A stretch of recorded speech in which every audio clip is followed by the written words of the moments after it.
¿Qué tal? ¿Se imaginan que el cimborrio de la Catedral de Burgos estuviera en Nueva York? ¿Se imaginan que los restos de los yacimientos de Atapuerca estuvieran expuestos en un museo de Barcelona? Pues esto ya no ocurre.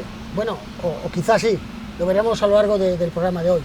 Durante años, el patrimonio cultural castellano ha sufrido un proceso de expolio que ha hecho que muchas de nuestras obras de arte más importantes no estén en nuestra tierra. Aparte del valor romántico, sentimental, también hay un valor económico en ese patrimonio. Hablamos mucho de la despoblación y eso es un recurso, el patrimonio.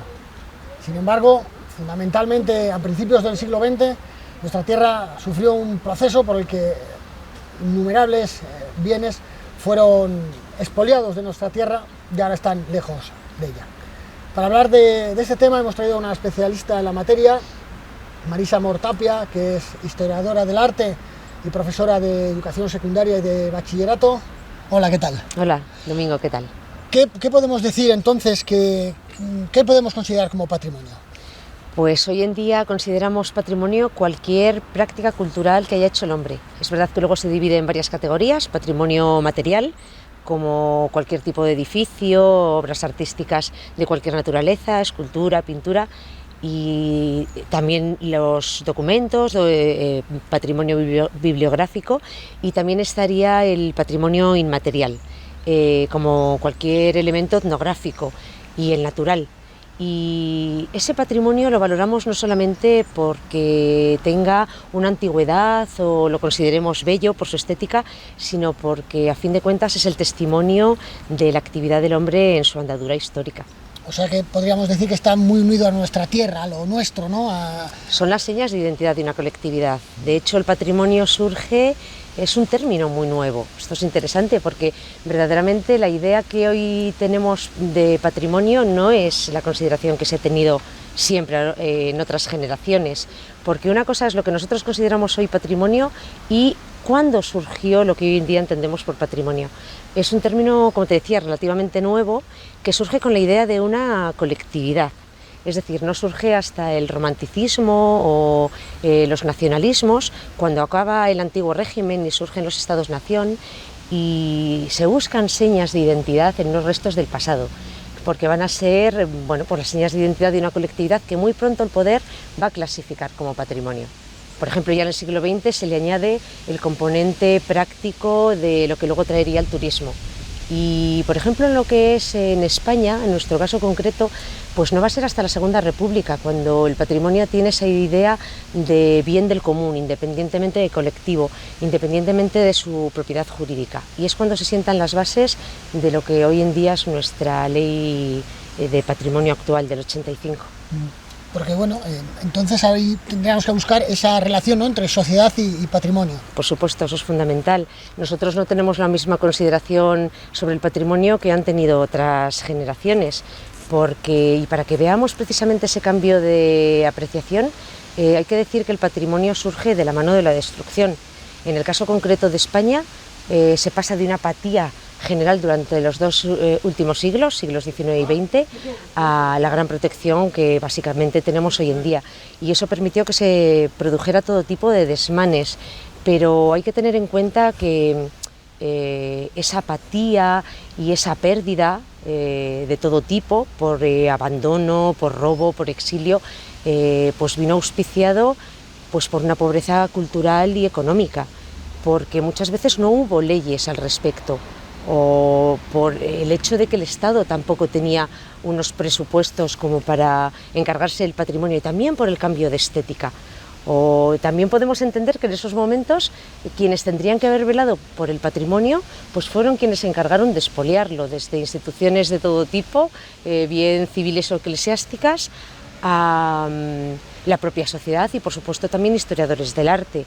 Tenemos el ejemplo de dos grandes saqueadores, marchantes del arte, Bain y Éric el Belga, en épocas bien distintas, pero que actuaban de marchantes, de coleccionistas de todo el mundo. Fueron reconocidos por la sociedad. Incluso en el caso de Arthur Bain va a ser condecorado en la dictadura de Primo de Rivera con Alfonso XIII. esta gente que eran unos listillos, eran gente que veía, daba más valor al arte que lo que daba la gente de a pie, ¿no? Porque Por al final, supuesto. ¿no? Ellos eran los que se Bueno, enriquecían, ¿no? de ese sí, tráfico. si cogemos el tema concreto de España y de Castilla, que fue uno de los territorios más expoliados, pues es que el terreno estaba abonado. Había pobreza de todo tipo, como he podido decir, la gente no valoraba su patrimonio, y cuando todo aquel que tenía bienes, sobre todo estamos hablando de las primeras, la dictadura de Primo de Rivera, a principios del siglo XX, todo aquel que tuviera la posibilidad de hacer negocio con algún bien patrimonial, bien artístico, pues lo hacía, porque, insisto, es que aquí estaba el terreno abonado, abundaba el patrimonio y además no se valoraba. Entonces van a caer como aves de rapiña, pues aquí un montón de coleccionistas de todo el mundo, especialmente americanos, que si quieres luego le dedicamos un pequeño apartado a esto. Lo que comentabas, ¿no? Un vasto patrimonio, la ignorancia, los aprovechados tanto de un lado como de otro. La necesidad de sacar algunas perrillas. Eso es, y bueno, el vasto patrimonio del conjunto de Castilla y León, de la provincia de Burgos, que acaba cayendo en manos de coleccionistas, de museos, lo perdemos. Bueno, al menos eso se ha conservado, aunque esté deslocalizado. Aunque es verdad que la propia deslocalización ya es una pérdida de valor del propio patrimonio, pero es que ha habido edificios y arte en general, patrimonio en general, que se ha perdido para siempre. Pero bueno, esto ha ocurrido también a nivel mundial, no es un consuelo, ¿no? Pero bueno, los ingleses, ¿no? Por ejemplo, son el clásico, ¿no? Que han expoliado Grecia, Egipto, lo que se ha puesto por delante, ¿no? Bueno, cuando se habla de expolio nos metemos en un terreno un poco pantanoso, porque... Por lo menos lo han desubicado, ¿no? Es que al hablar de expolio estamos hablando de un tema complejo y a veces ambiguo, porque, mira, la Ley de Patrimonio Español del 85 considera expolio toda acción u omisión que ponga en peligro los valores de nuestro patrimonio. Es decir, en cuanto a las acciones, puede ser cualquier tipo de robo o hurto o la utilización de engaños para hacerse con determinadas piezas, y en cuanto a las omisiones, pues no proteger ese patrimonio. Así que estaríamos hablando de todo tipo de acción irregular, que puede ser pues a través de ventas un poco al margen de la legalidad, pero sobre todo pues de pérdidas, del abandono, de ventas, del exilio. Pero es un tema un poco espinoso, porque cuando hablamos de expolio no siempre nos referimos a arte que se ha robado. Es que muchas veces se hizo a través del consentimiento, se hizo a través de ventas, y ambas partes se lucraron, aunque es verdad que muchas veces no fue en términos de igualdad, pero fueron ventas a fin de cuentas. Es verdad que en el momento del mayor expolio, este que hemos mencionado, de la dictadura de Primo de Rivera, cuando las mismas administraciones favorecían este expolio, pues muchas veces esas ventas estaban, insisto, al margen de la legalidad, se intentaban hacer con intermediarios de por medio para que no quedara rastro. Cuando las administraciones estaban cerradas en verano porque sabían que no les iban a poner pegas, con testaferros de por medio. Claro, lo que nos queda es que había gente que igual no tenía la potestad de poder vender algo, ¿no? No sé, un cura de un pueblo perdido de la provincia de Burgos, ¿no? Que vendía igual un crucifijo, vale, era de la parroquia, pero bueno, igual no era el quien para venderlo, ¿no? Sí que había una venta, ¿no? Una compraventa. Bueno, ese es otro pero tipo de expolio, por supuesto. No hay que dar la duda de esa legalidad, ¿no? Bueno, es que aparte del coleccionismo americano, que fue feroz en las primeras décadas del siglo XX, porque fueron hombres de negocios que querían prestigio social a través de una cultura y de un patrimonio que vinieron a conseguir a Europa a través de todo tipo de artimañas. Pero es que ese expolio es verdad que fue el más brutal que ha sufrido nuestro territorio, pero es que el expolio continuó en la desidia administrativa de la posguerra, los años 50 y 60, con el desarrollismo, que trae un cambio de estética, y todo lo que se considera viejo está asociado a algo que es pobre, que es decadente, en contraposición a la modernidad. Pero después del desarrollismo está los robos de la España del interior, con Eric el Belga en los años 70 y 80 también, y por supuesto podríamos hablar de un expolio en la actualidad. A mí se me ocurre que la ignorancia hacia un patrimonio popular que muchas veces, bueno, que prácticamente está desapareciendo, o las malas restauraciones, las malas gestiones del patrimonio, todos los yacimientos arqueológicos que se expolian en la actualidad, porque evidentemente los yacimientos arqueológicos están desprotegidos, es muy fácil hacerse con un detector de metales y además son piezas que estando sin catalogar se colocan muy bien en un mercado internacional. Entonces el expolio continúa, la amenaza siempre está ahí, el peligro siempre está ahí. Ejemplos, Valga, por ejemplo, ¿no? En Baños de Valdearados hace unos años, un 2005. mosaico, 2005, ¿te acuerdas, no? El mosaico del dios Baco, uno de los, dicen los especialistas, que mejor conservado, no tenía unas medidas de seguridad acordes con su valor, ¿no?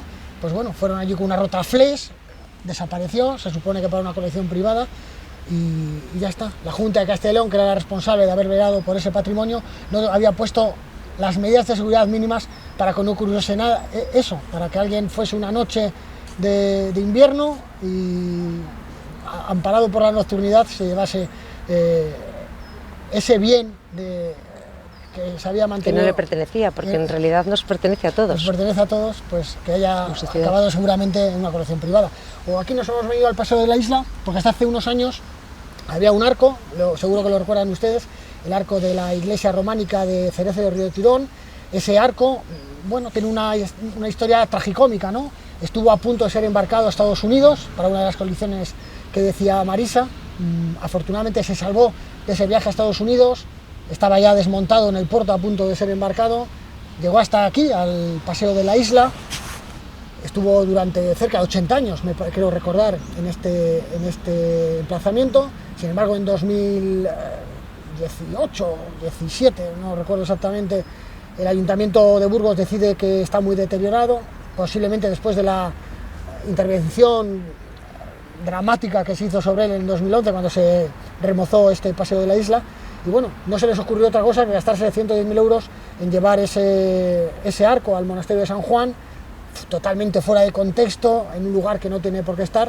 Y nosotros, desde el Partido Castellano Terra Comunera, nos hubiese gustado que ese arco volviese a su lugar de origen, a Cerezo, que esa inversión de 110.000 euros hubiese devuelto a ese arco al pueblo que lo vio nacer. Sin embargo, las autoridades decidieron que era mejor dejarlo en Burgos, en un lugar totalmente sin contexto, porque tú vas al monasterio de San Juan, ves ahí un arco que no sabes lo que pinta. El patrimonio burgalés también expoliado, ¿no? Bueno, el patrimonio hay que decir que es algo insustituible, porque cada colectividad, cada grupo humano tiene su propio patrimonio, que es el producto del paso de generaciones por ese territorio. Entonces es algo insustituible, desde luego, y evidentemente Burgos no se queda al margen del expolio nacional ni del expolio de nuestra tierra, de Castilla y León en general, porque el patrimonio abundaba, pero como no tenía quien lo protegiera, pues evidentemente a lo largo de los siglos se va perdiendo por abandono, pero es verdaderamente el siglo XIX el que abre las puertas a todo tipo de desatinos. Bueno, pues lo que comentábamos del expolio en la misma provincia de Burgos.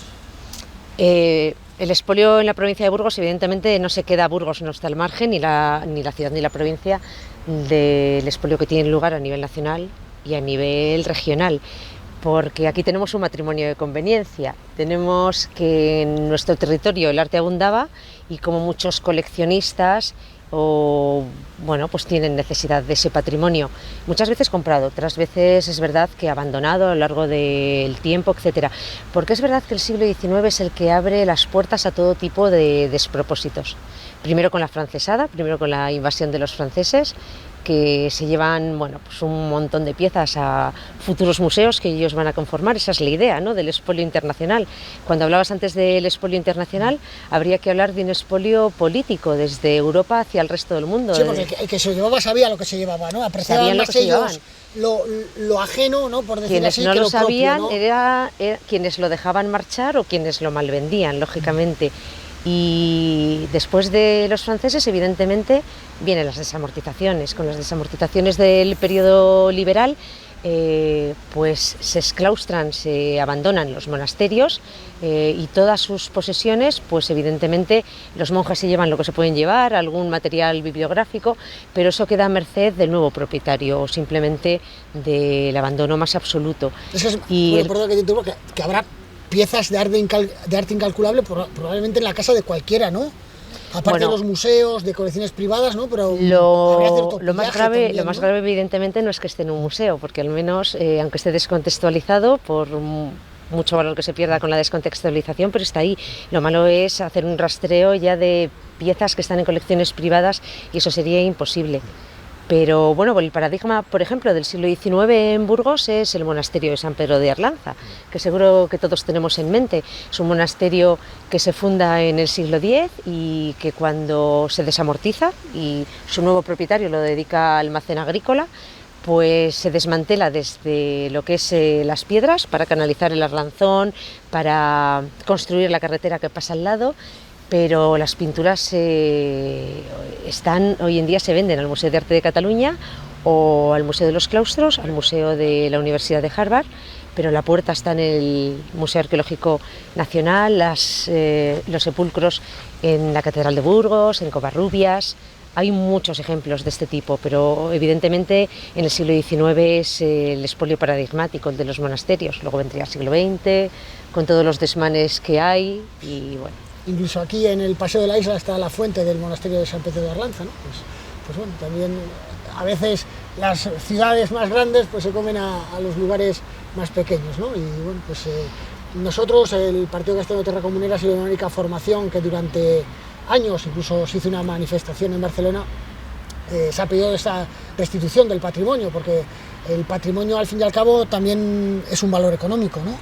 Pues sí, evidentemente, esa dimensión práctica se ve precisamente ya en el siglo XX y es verdad que en muchos sitios, si le sumamos lo que es el turismo cultural, pues puede ser una fuente de desarrollo, sobre todo si se fija población en el mundo rural.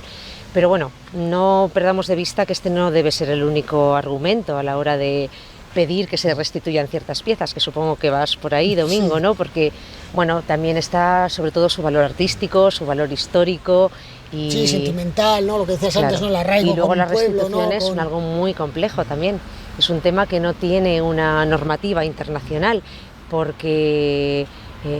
bueno, es verdad que ahora mismo hay un cambio de patrón a nivel internacional porque está cambiando un poquito esa actitud hermética y escurridiza que ha tenido siempre el Museo Británico a la hora de devolver los mármoles del Partenón. Hay muchos museos que están devolviendo obras de arte, sobre todo si se ha tratado o si ese arte fue robado o expoliado en momentos de conflictos bélicos, ahí está claro.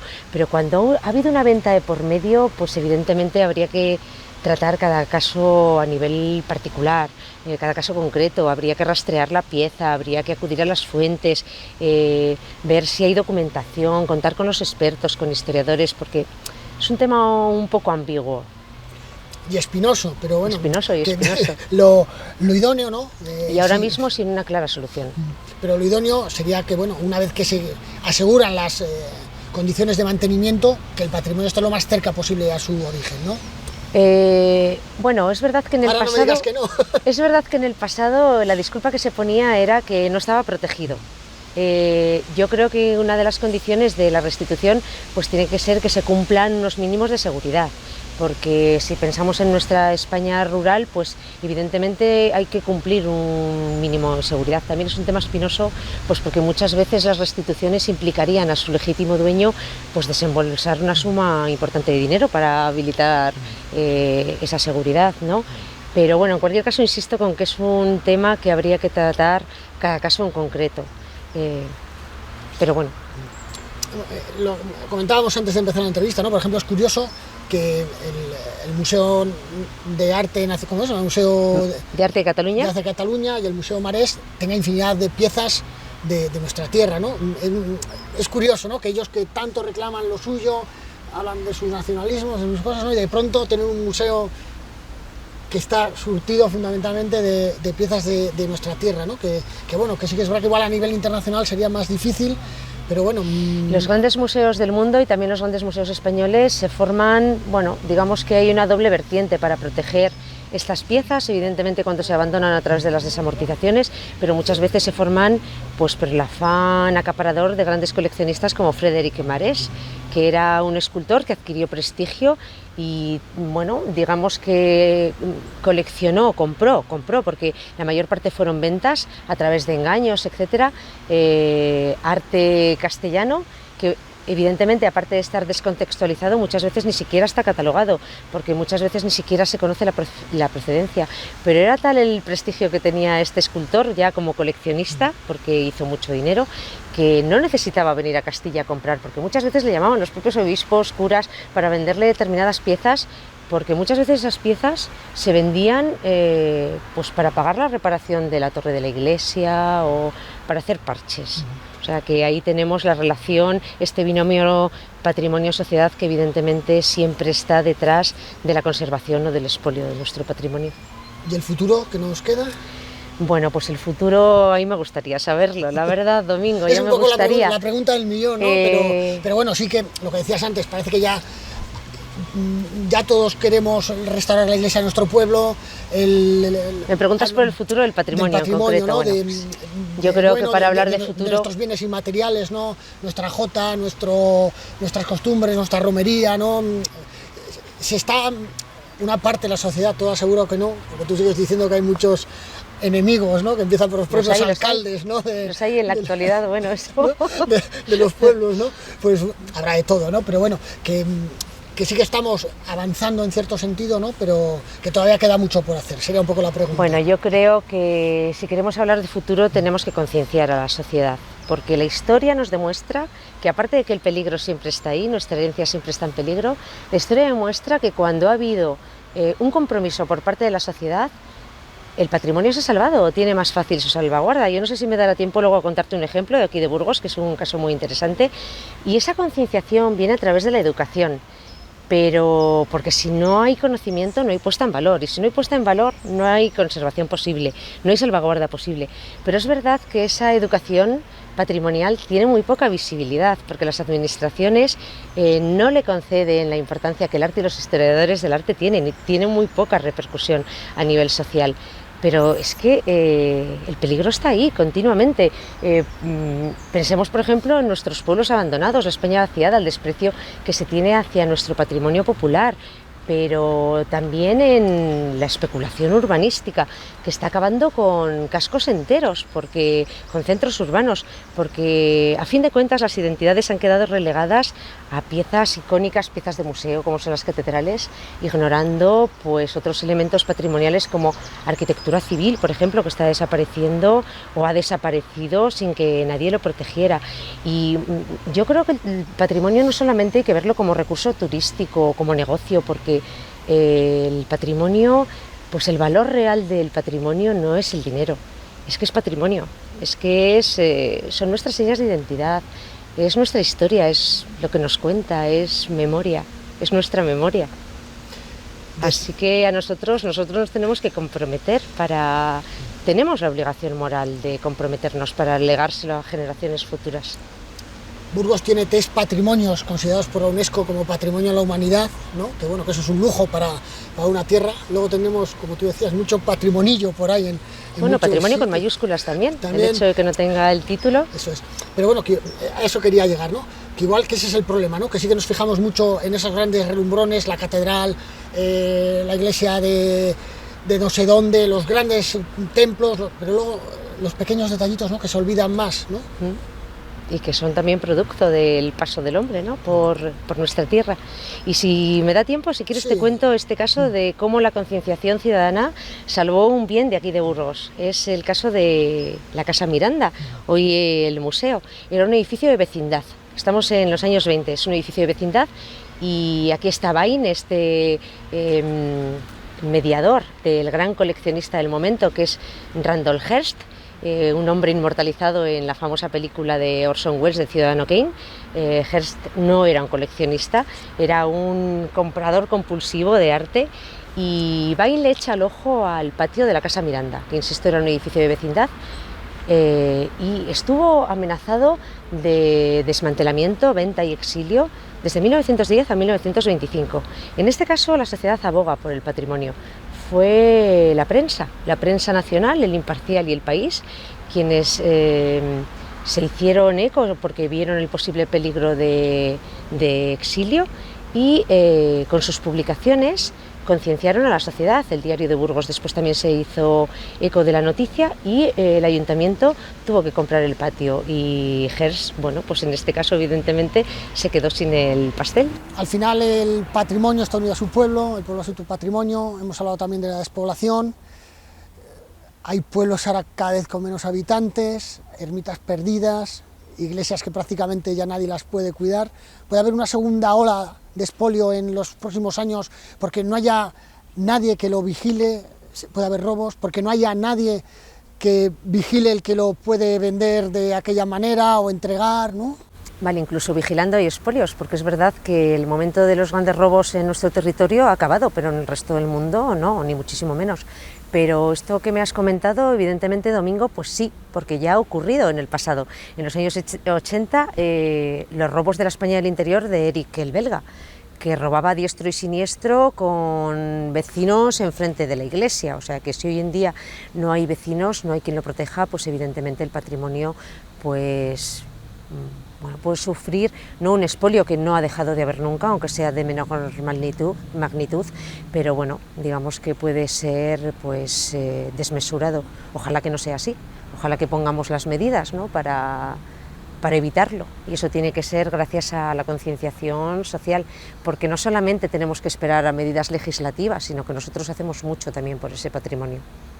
Bueno, pues nada, agradecer a Marisa Mor el tiempo que ha dedicado ya a este espacio.